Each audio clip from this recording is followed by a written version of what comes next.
샬롬 반갑습니다. 구약개간 전재령 목사입니다. 오늘 또 여러분들과 함께 출애굽과 광야 시대에 대해서 공부해 보고자 합니다. 자, 먼저 기도하고 시작하도록 하겠습니다. 하나님 참으로 감사합니다. 이제 어느덧 쌀쌀한 가을 계절이 되었습니다. 우리 구약개간 듣는 모든 성도님들 항상 건강 지켜주시고 하나님의 보호하심 아래서 또 믿음으로 삶을 살아갈 수 있도록 인도하여 주시옵소서. 특별히 오늘 출애굽과 광야 시대를 공부하면서 하나님께서 지키시고 보호하여 주셨던 그 놀라운 사실을 공부해보고자 합니다. 이 시간 가운데 함께하여 주시고 인도하여 주옵소서. 예수님의 이름으로 기도드립니다. 아멘. 네, 감사합니다. 한 주간도 잘 지내셨죠? 네, 먼저 저번 주 퀴즈부터 우리 살펴보도록 하겠습니다. 우리 저번 주에는 이제 족장시대에 대해서 살펴보았습니다. 우리 족장시대에 4명의 인물이 있었습니다. 힌트는 아, 이, 야, 요 였습니다. 여러분 어렵지 않으셨죠? 네, 바로 아브라함과 이삭과 야곱과 요셉 4명의 족장들의 이야기를 통해서 하나님의 나라가 확장되어 갔던 장면을 살펴보았습니다. 두 번째 문제입니다. 아브라함이 100세 때에 낳은 아이의 이름, 이것도 엄청 쉽죠. 예, 바로 아들 이름이니까 아, 이, 야, 요. 힌트는 3번, 정답은 이삭입니다. 100세 때 아들을 낳게 되었고 그 이삭으로 인하여 또 이제 야곱, 요셉까지 이렇게 이어지게 되는 계보를 갖게 되었습니다. 세 번째 문제 좀 웃겼죠? 이삭이 판 우물이 아닌 것은 제가 수업 시간에 했던 거라 잘 알지 못하는 사람들은 뭐 정답이 뭐 무등이 특별하니까 정답 4번으로 했을 텐데 뭐 틀린 사람 아무도 없었습니다. 애새끼들이 신나게 또 다투고 대적하니까 로봇 가지고 놀아라 이게 해서 정답은 애색 신나 로봇을 지나서 정답 4번 무등이 되겠습니다. 네 번째 문제입니다. 야곱의 12아들. 12아들 외우는 방법 다 알고 계시죠? 르시 레유, 그 다음 뭐였죠? 단납가다, 그 다음 뭐였죠? 이스요베. 그렇습니다. 르시 레유. 네.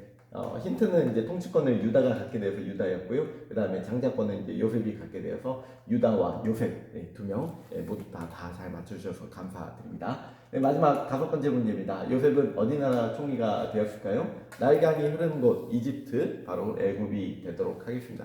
여러분들 퀴즈 어렵지 않게 또 잘 풀어주셔서 감사드리고요. 앞으로도 추석 체크라 생각하시고 잘 감당해 주시면 감사하겠습니다.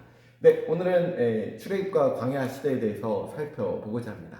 여러분 모세의 오경 기억하시죠? 창세기, 출애굽기, 레위기, 민수기, 신명기, 이것을 모세의 오경이라고 이야기합니다.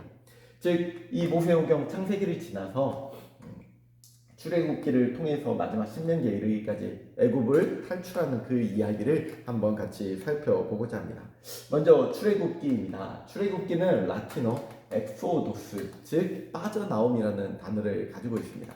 즉 우리나라 말로 이제 번역을 하니까 애굽의 탈출기, 출애굽기에서 애굽 탈출기로 이렇게 번역이 되어졌죠. 시대적인 배경은 거의 이제 확실시하다고 합니다. BC 1290년과 1224년 사이에 람세스 2세 통치 기간에 출애굽기 시대라고 거의 확실시 되고 있습니다. 여러분 출애굽기는 1장부터 총 40장까지 기록이 되어 있는데요. 1장부터 18장까지는 출애굽하는 그런 과정에 대해서 기록을 하고 있습니다. 그리고 19장부터 마지막 40장까지는 시내산에서 하나님의 계시를 받은 부분에 대해서 설명하고 있습니다.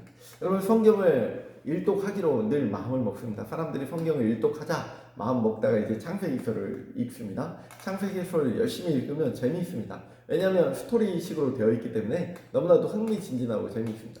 출애굽기에 이어서도 야 하나님께서 홍해 바다를 가르시는 그런 놀라운 기적이 있구나. 너무나도 재미있습니다. 그리고 18장까지 너무나도 스토리식으로 재미있는데 19장부터 여러분들이 좀 시험에 들기 시작합니다. 왜냐하면 법에 대한 내용이 나오거든요. 하나님께서 시내산 언약을 통해서 너희들은 이것들을 해라, 이것들을 해라. 10계명을 주시고 또 이렇게 성망에 대한 규정들을 하기 때문에 여기에서 사람들이 많이 무너지기 시작합니다. 그래서 출애굽기까지 재미있었는데 여기 19장까지 어렵다 하면서 이제 40장까지 억지로 읽다 보면 그 다음에 또 넘어지는 게 무엇입니까? 레위기가 옵니다. 바로 레위기를 통해서 또 많이 넘어지게 되는데요. 우리는 이 구약개간만을 들으니까 먼저 이렇게 배경 공부를 하고 이렇게 구성되어 있다는 생각을 가지고 앞으로 이 성경 일독할 때 어려움 없이 또 잘 이겨낼 수 있었으면 좋겠습니다. 하나님께서 출애굽 광야 시대를 통해서 이제 유명한 사람 바로 이제 모세를 불러내게 됩니다. 먼저 1장부터 18장까지의 내용을 살펴보도록 하겠습니다. 스토리식이니까 한번 또 이야기해 보도록 하겠습니다. 여러분, 먼저 창세기의 내용이 여기에 나와 있죠. 이제 요셉이 애굽의 총리가 되었습니다. 애굽의 총리가 되어서 고센 땅에서 정말 수많은 이스라엘 백성들, 야곱의 자녀들이 총 70명이 이 땅으로 갔다고 했습니다. 이 70명이 나중에 애굽을 빠져나올 때 몇 명이나 되었겠습니까? 20세 이상만 세워도 민수기서에 보니까 민수기 1장 46절을 보니 계수된 자의 총계는 60만 3,550명이었다. 어마어마한 숫자가 이렇게 탈출하게 된 것이죠. 그러니까 군대에 갈 수 있는 장정만 60만 명 이상이라는 것이죠. 그래서 이제 사람들이 추론하기에 어린 아이들과 또 여자들까지 다 합치면 한 200에서 250만 명까지 되지 않겠느냐. 어마어마한 사람입니다. 정말 70명에서 시작해서 200만 명까지 이렇게 불어나게 된 것은 바로 하나님의 큰 축복이 있었다는 것이죠. 여러분, 역사를 사실 살펴보면 인구 증가가 그렇게 쉽게 일어난 것은 아니었습니다. 인구 증가가 일어난 것은 바로 의학이 발전되어서, 즉 페니실린이나 백신의 개발 등으로 인해서 의학이 발전된 이후에 인류가 크게 이렇게 인구 증가가 늘어났지 폭발적으로 인구 증가가 늘어나진 않았다는 것이죠. 하나님은 이 70명의 인원이 300만 명, 400만 명이 된 이런 이유는 바로 하나님의 큰 축복이 있다는 것을 보여주고 있습니다. 하나님께서 아담과 하와에게 생육하고 번성하라고 했습니다. 그리고 이제 실제로 생육하고 번성하게 됐던 일들이 있었다는 것이죠. 출애굽기 1장 7절 말씀입니다. 이스라엘 자손은 생육하고 불어나 번성하고 매우 강하여 온 땅에 가득하게 되었다. 하나님의 놀라운 축복이 이스라엘에게 임하였습니다. 그리고 1장 8절을 보니까 이제 요셉을 알지 못하는 새 왕이 일어나 애굽을 다스렸다고 하고 있습니다. 여러분, 왕조가 새롭게 바뀌었기 때문에 요셉을 알지 못하는 새로운 왕이 일어났습니다.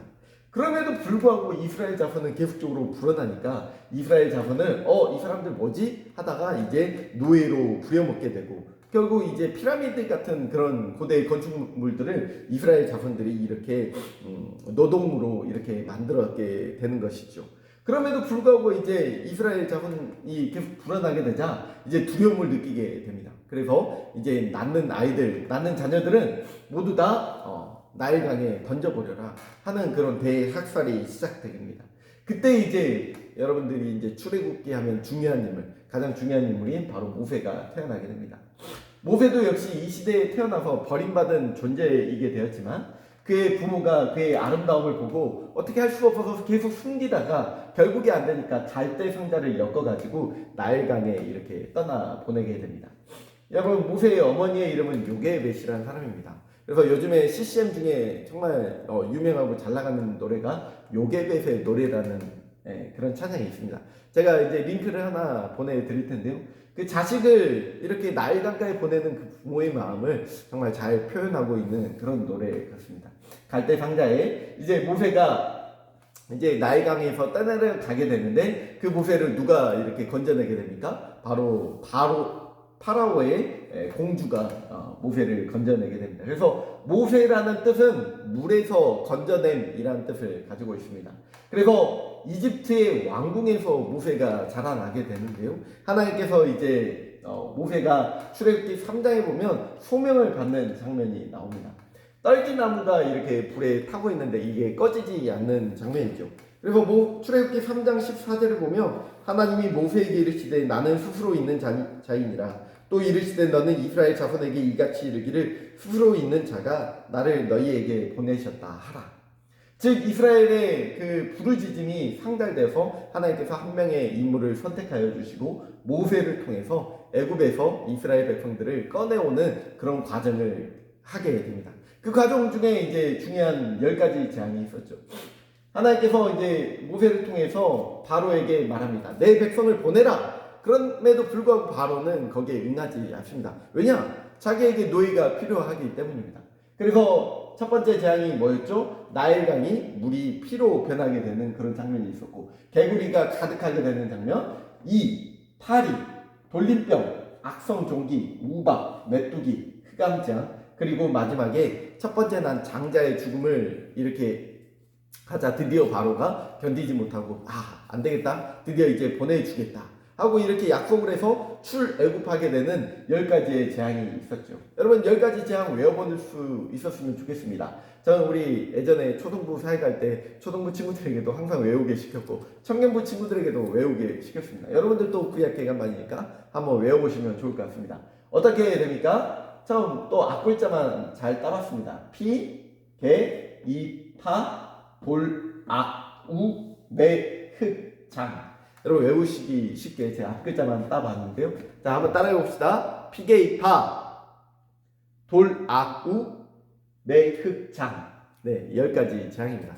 시험 문제 한 문제 내보도록 하겠습니다. 피게이파, 돌, 악, 우, 매, 흑, 장. 네, 10가지 재앙이었습니다. 이 10가지 재앙을 견디지 못하고 이제 바로가 이제 모세와 이스라엘 자손들을 보내게 됐는데, 보낸 다음에 또 이제 화가 나가지고 이 이스라엘 백성들을 쫓아가게 되는데, 그 앞에 무슨 바다가 있었죠? 홍해 바다가 있었습니다. 홍해 바다를 이렇게 딱 건너게 되고 결국 애굽의 바로와 그의 군대들은 이렇게 참수되는 그런 일들도 있었습니다. 그래서 이제 출애굽기 여정을 살펴보면요, 여러분 이제 지도 보는 거 이제 어렵지 않으시죠? 예, 이게 지중해가 있었고 여기 낚싯줄이 이렇게 매달려 있었고 여기에 V하고 있더라. 이게 조금 흐린데요. 이게 V하고 있는 이 홍해 바다입니다. 여기에 보시면 이제 갈릴리 호수와 요단강 그리고 사해 바다까지 여러분들 이제 이해하시기 쉬울 것입니다. 그래서 여기 이게 경로를 추정하는 거예요. 정확한 경로는 아니지만 아마 이렇게 갔을 거다라고 이제 추정하게 됩니다. 10가지 재앙을 지나서 드디어 이제 홍해 바다를 건너게 됩니다. 홍해 바다를 건너게 돼서 이 창세기 15장에 보면 이제 마라라는 곳에 이르게 되는데, 마라 여기는 이제 물이 쓰다라는 뜻을 가지고 있습니다. 그래서 어떻게 쓰니까 먹지 마라 해서 마라라고 이름을 지었습니다. 예, 한국말을 잘했나 봅니다. 쓴 것이 마라라는 뜻이어서 그렇게 했고요. 엘림, 여러분 엘림이라는 곳 많이 들어보셨죠? 뭐 엘림 중공업도 있고 뭐 엘림이라는 곳이 많이 있습니다. 이 엘림에는 가면 뭐가 있냐면 물샘 12개와 종려나무 70개가 있다 합니다. 그래서 이때 당시에 오아시스 같은 그런 존재였죠. 저는 이제 학교 신학대학원 다닐 때 기숙사 이름이 엘림관이었습니다. 그 엘림관의 특징이 뭐였냐면 물샘이 12개가 있으니까 정수기가 12개가 있었고 또 종려나무 70개, 방이 70개가 있었다. 뭐 그런 설들이 있었습니다. 정확한 건 아니지만, 그래서 엘림이란 곳 생각하면 물샘 12과 종려나무 70개가 있었다. 그런 곳이 되겠고요. 이 신광야에서 드디어 이제 이스라엘 백성들이 너무나도 이제 또 불평불만합니다. 내가 고기가 먹고 싶어요, 하나님. 그러자 하나님께서 여기 신광야에서 만나와 메추라기로 그들을 배불리 먹게 해 주셨습니다. 그리고 이제 르비딤에 갔는데 여기에 이제 아말렉 자손들이 있더랍니다. 그래서 아말렉 자손들에게 전투를 하게 되죠. 네, 출애굽기 17장에 보면 여기 르비딤에서 이제 전투를 하게 되는데 어떻게 되죠? 모세가 손을 올리면 이기고 손을 내리면 지는 그런 아말렉 전투가 여기에서 일어나게 됩니다. 그래서 모세를 도와줬던 두 명의 사람이 있죠. 그 사람의 이름이 아론과 훌이라는 사람입니다. 모세가 이렇게 팔이 들고 있으니까 내려오면 지니까 옆에서 팔을 이렇게 도와줬던 아론과 훌이라는 사람이 있습니다. 여러분들 또 주위에 누군가가 힘들어하고 있으면 꼭 도와줄 수 있는 우리 구약 개간반 성도님들 되셨으면 좋겠습니다. 그래서 르비딤에 이르러서 아말렉 전투를 이기고 그 이후에 이제 시내산에 도착하게 됩니다. 이 시내산에서 드디어 이제 하나님께서 자기 백성과 언약을 맺게 되는 것이죠. 이제 여기가 이제 출애굽기 19장부터 이제 쭉 이어지는 그런 내용입니다. 그래서 출애굽기 20장에 보면 10계명이 나옵니다. 여기에서 하나님이 모세와 또 이스라엘 자손과 언약하시는 그 언약의 하나님에 대해서 이야기합니다. 두 돌판에 이제 10가지의 계명을 쓰게 해 주셨죠.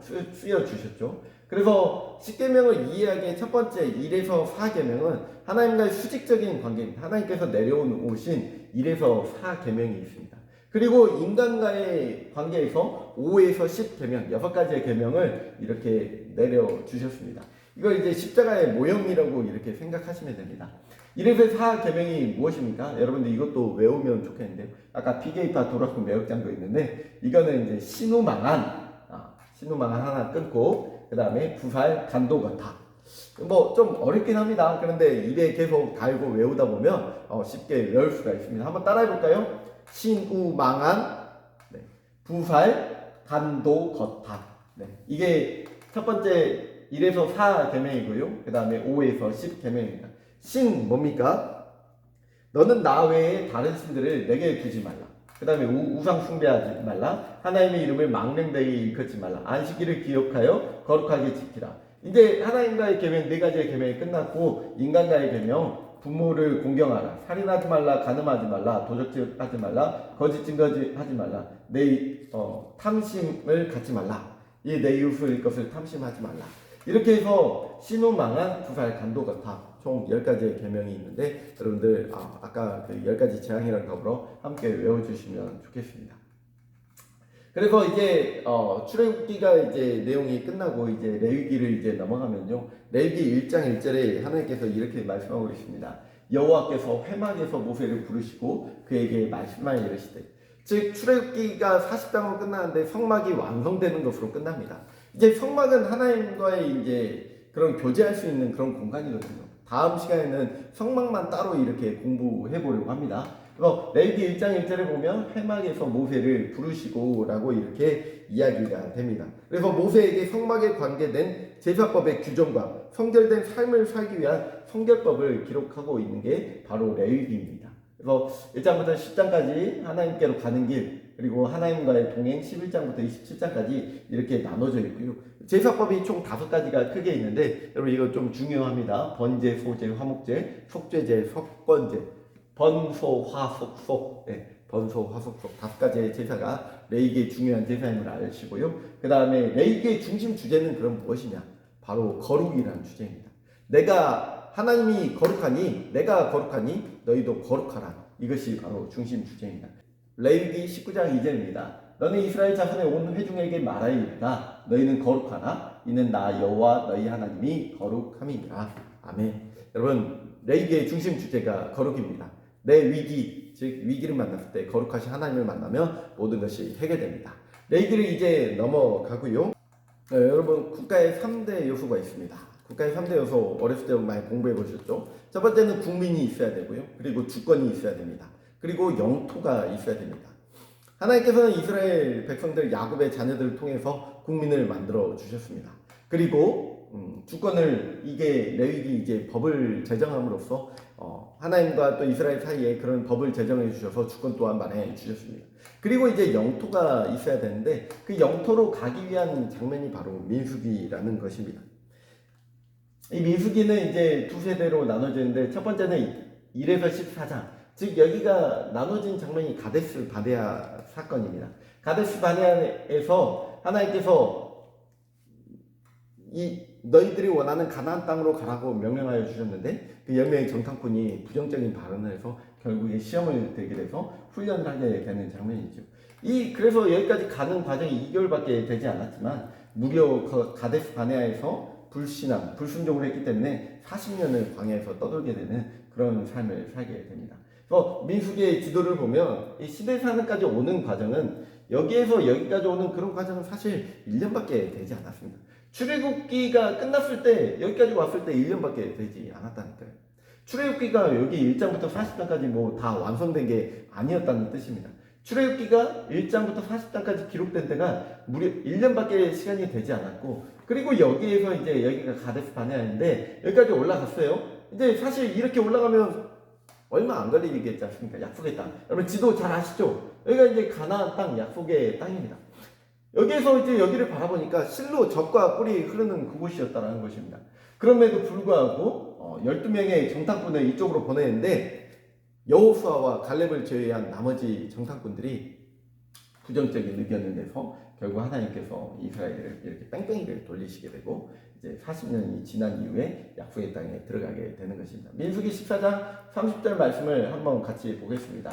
여분네 아들 갈렙과 눈의 아들 여호수아 외에는 내가 맹세하여 너에게 살게 하리라 한 땅에 결단코 들어가지 못하리라. 그래서 여호수아 갈렙을 제외하니까 모세조차도 심지어 그 가나안 땅에, 약속의 땅에 들어가지 못하고 죽게 되었습니다. 33절에 보면요, 너희의 자녀들은 너희의 반역 죄를 지고 너희의 시체가 광야에서 소멸되기까지 40년을 광야에서 방황하는 자가 되리라. 40일 동안 이제 정탐하였거든요. 이 가나안 땅을 정탐할 때 40일 동안 이제 정탐했는데 그 일을 1년으로 계산해서 하나님께서 40년 동안 얘네들 이제 안 되겠다. 내가 훈련시키고 가나안 땅에 들어가게 해야겠다. 그렇게 훈련을 시키게 된 것입니다. 그래서 이제 이 땅에 이제 들어가기 위해서 약속의 땅 이게 요단강이잖아요. 이쪽이 이제 요단 동편이라는데 요단 동편까지는 이제 40년 이후에 들어가게 됐는데 이제 모세가 이제 죽게 된 것이에요. 그래서 모세가 죽기 전에 쓴 고별 설교라고 할 수 있습니다. 그래서 그게 바로 이제 신명기가 되겠습니다. 첫 번째 세 부분으로 나눌 수 있는데 1장부터 4장까지는 역사를 돌아보고 5장부터 26장까지는 율법을 요약하고 그다음 마지막 27장부터 34장까지는 언약을 체결하게 되는 과거, 현재, 미래의 사건을 신명기가 담고 있습니다. 여러분 신명기서의 중심 주제가 있습니다. 이스라엘아 들으라, 바로 쉐마 신앙입니다. 이스라엘아 들으라, 우리 하나님 여호와는 오직 유일한 여호와이시니 너는 마음을 다하고 뜻을 다하고 힘을 다하여 내 하나님 여호와를 사랑하라. 우리가 신앙 고백을 하듯이 유대인들도 이 말씀을 항상 머리와 이마와 또 손목에 메고 이 말씀을 항상 아침 저녁으로 낭송한다고 합니다. 이스라엘아 들으라, 이게 바로 쉐마 신앙인 것입니다. 이 쉐마 신앙을 잘 지키는 유대인들이 지금까지 잘 살고 있죠. 그리고 이제 신명기서의 중심 주제는 바로 순종과 불순종입니다. 순종하면 내가 너에게 축복을 내려주겠다. 그러나 불순종하면 내가 너희에게 저주를 내리겠다. 즉 모세가 경험했던 그 하나님께서 너희들 순종하면 내가 지금까지 잘 이끌어왔지 않냐. 그러나 불순종하면 여전히 너희에게 벌을 내리겠다. 그 하나님에 대해서 신명기서에서 기록하고 있습니다. 이상으로 이제 우리 창세기, 출애굽기, 레위기, 민수기, 신명기까지 간단하게 살펴보았습니다. 사실 이게 하나하나 깊이 있게 들어가면 정말 긴 내용인데 이렇게 간단하게 살펴보았는데요. 어떻게 잘 따라오셨는지 모르겠습니다. 오늘 이 출애굽과 광야 시대를 통해서 이스라엘을 지키시고 보호하셨던 그 하나님이 나중에 어떻게 또 가나안 땅에 들어가고 그 가나안 땅에서 어떻게 또 살아가게 되는지 그 사실을 한번 살펴보고자 합니다. 아까도 언급했듯이 다음 시간에는 출애굽 과정에서 하나님께서 제정하신 성막에 대해서 한번 살펴보고자 합니다. 다음 시간에 성막에 대해서 살펴보겠습니다. 오늘 또 구약기간 출애굽과 광야 시대에 함께해 주신 모든 구약기간 성도님들 주의 이름으로 축복하고 감사드립니다. 남은 10강도 또 열심히 잘해보기 원합니다. 고맙습니다.